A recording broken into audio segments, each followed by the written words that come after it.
আমরা সবাই ভুল বুঝছিলাম। ও ভিখিরি নয়, ও একটা ফ্রড। ও নিশ্চয়ই এই চেকবুক মিস্টার মেহতার কাছ থেকে চুরি করেছে, আর এতে নকল সাইনও করেছে। হে ভগবান! বাই দ্য ওয়ে, আমি লাঞ্চের ব্যবস্থা করে ফেলেছি। একটু টাইম লাগতে পারে, কিন্তু টেস্ট মুখে লেগে থাকবে। খাবার এ অর্ডার করেছে? মানে রোড সাইড ধাবা থেকে বিরিয়ানি আনাবে নাকি? সস্তার বিরিয়ানি খায় না এই ঘরের মানুষ।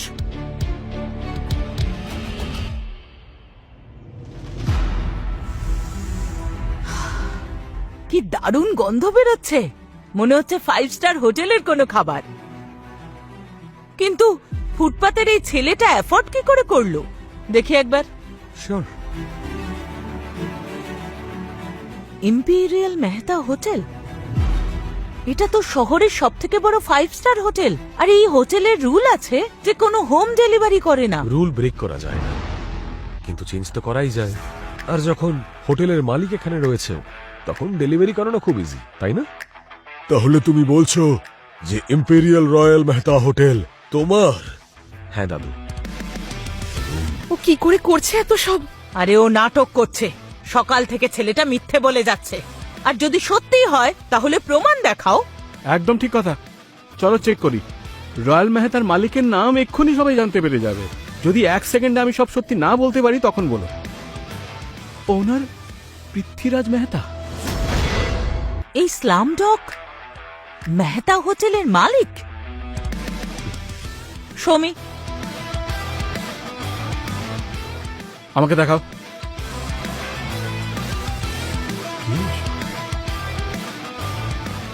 কিন্তু কি করে? নাম তো একই, কিন্তু ফটো কোথায়? যে কারুর নাম তো লেখা থাকতে পারে। তাছাড়া আমাদের বাড়ির ধোপার নাম আমির, কিন্তু ও সত্যি হিরো নাকি? দিস ইজ... আচ্ছা, তাহলে নামটাও এবার মিথ্যে মনে হচ্ছে আপনার? হ্যাঁ, এই সব কিছু তোমার নাটক, বুঝে গেছি। আমরা এই ধরনের ট্র্যাপে পা দিই না, আর কাপুর ফ্যামিলি কখনো এই ধরনের নাটক দেখে ইমপ্রেসড হয়। তাহলে যে গিফটগুলো আমি এনেছি, সেগুলো দেখলে আপনারা কি করবেন? ব্যাস, আর এই নাটক সহ্য করব না। এক্ষুনি আমি সবাইকে তোমার আসল রূপটা দেখাবো। কোথায় তোমার গিফটগুলো? হ্যালো কাপুর ফ্যামিলি, এই নাটক এখনো চলছে? সিরিয়াসলি, আমি ভেবেছিলাম যে তোমরা এতক্ষণে একে বাড়ি থেকে তাড়িয়ে দিয়েছো। এনিওয়েজ দাদু, this for you, for the most loyal person I know. Thank you. কিন্তু এসবের কি দরকার ছিল রাজবীর? কি সুন্দর ঘড়িটা রাজবীর। 1,50,00,000 কাকিমা, and only 20 pieces in the entire country.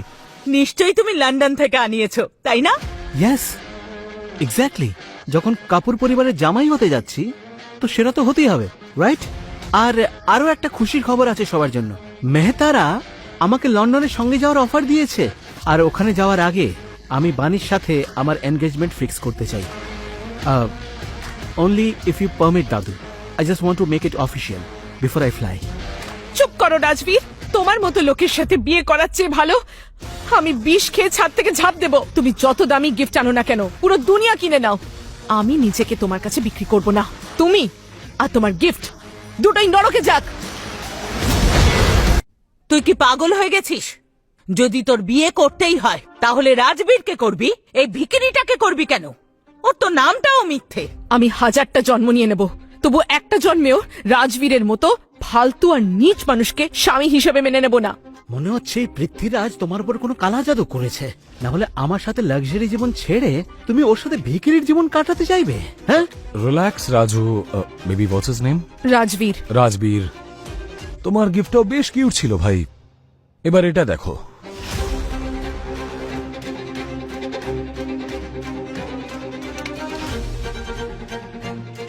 এই গিফটটা আমি এনেছি আমার প্রিয় দাদুর জন্য।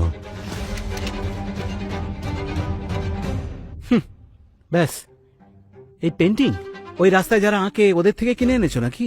এটা তো অনিল দেবযানীর পিস, কম করে হলেও 10 কোটি। কি 10 কোটি?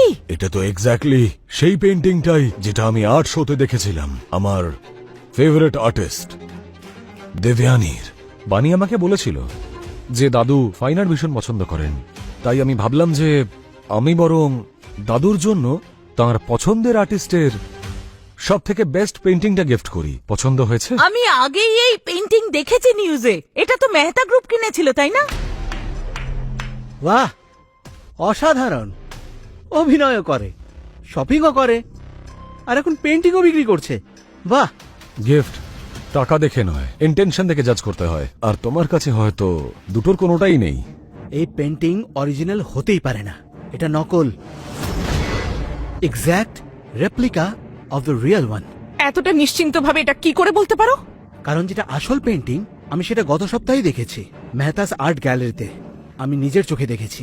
তার মানে এটাই পরিষ্কার হলো যে এই ছেলেটা পুরোপুরি ফ্রড, মিথ্যেবাদী। আর যেমনটা তেমনই এর মা বাবা। সারনেম মেহতা আর কাজে জিরো। এ প্রথমে চেক চুরি করেছে আর এখন নকল আর্ট পিসকে গিফট বলে দিচ্ছে। এ পুরো প্ল্যানিং করে চলে এসেছে।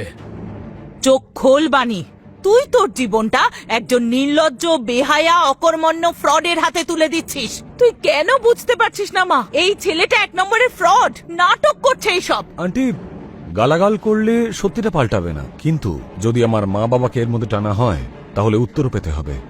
দাদু, আপনি তো পেন্টিং এর ব্যাপারে বোঝেন, আপনি আসল এবং নকলের মধ্যে পার্থক্য করতে পারবেন। তাহলে বলুন, এই পেন্টিং আর আমি আসল নাকি নকল? অনেক হলো এই নাটক। বিনয় দাদা, এটা তুমি কি করলে? বাবা, এ কি করলেন আপনি? এই বাড়ির সবাই একেবারে পাগল হয়ে গেছে। আমি নিজের বাড়িতেই একদল গাধা পুষে রেখেছি। পরিবারের অংশ বলতে লজ্জা করছে আমার। আসল আর নকলের মধ্যে পার্থক্য করাটাও কি তোমরা সবাই ভুলে গেছো নাকি? একজন অতিথিকে কি করে আপ্যায়ন করতে হয় সেটাও ভুলে গেছো। আরে, একজন অতিথিকে তোমরা শুধু অপমানই করোনি, পাপ পাপ করেছো। তোমরা সবাই পাপ করেছো। বাবা, তোমার মতন ডিগনিফাইড মানুষ আমি আমার জীবনে খুব কম দেখেছি।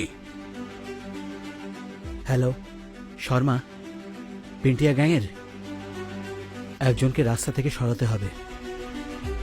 নাম পৃথ্বীরাজ। আর হ্যাঁ, এবার কোনো ভুল হওয়া চলবে না। জানতে চাও এরপর কি হলো? তাহলে ডাউনলোড করো কুকুর টিভি অ্যাপ এবং শুরু করো 7 দিনের ফ্রি ট্রায়াল এখনই।